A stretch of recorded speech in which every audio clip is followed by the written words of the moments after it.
Internal structure of ports in 8051 microcontroller.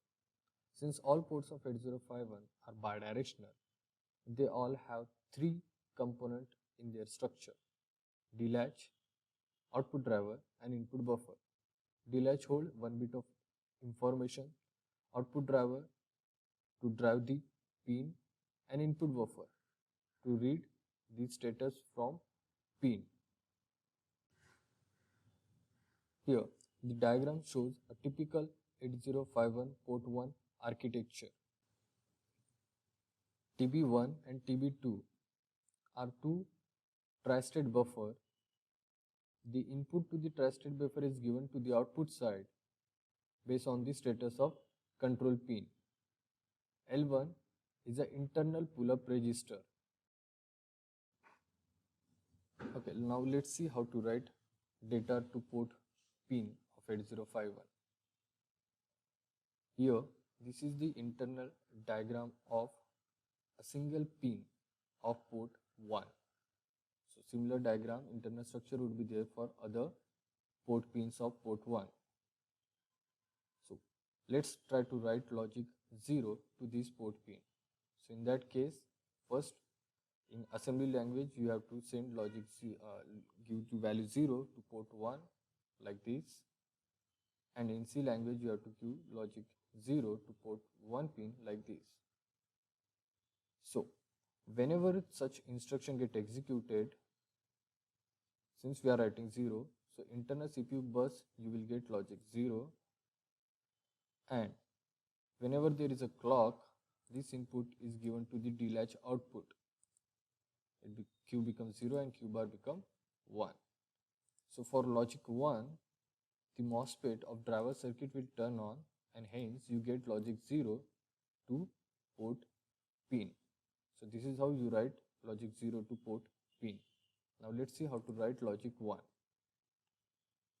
And so in that case we are sending logic high to the port P1. So again, since it is 1, internal data bus you will get logic 1.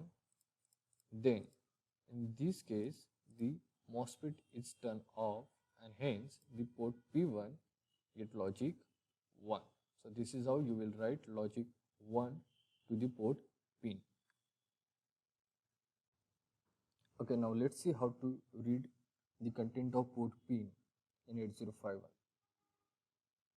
To read the content of port pin in 8051, first we have to make that pin as an input pin. To make a pin as an input pin, you have to give logic 1 to that pin first. For example, if I want to read the content from port P1, in that case, first I will write FF to the P1. That means I am giving logic 1 to the entire port P1, and then I am reading the content from port P1 to register A. We have to do this just to make sure that the M1, that is the MOSFET of the driver circuitry, output driver circuitry, to turn off. Okay, now let's see in animation. So whenever the first instruction get executed, the MOSFET of the driver circuitry goes off, and hence this whatever may ever be the status on the port pin, it will come here.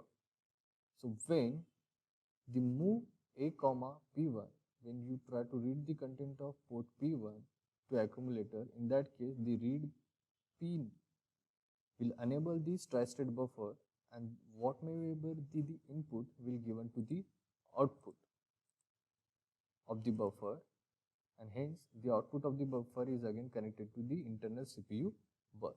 So this is how we read the port pin in 8051.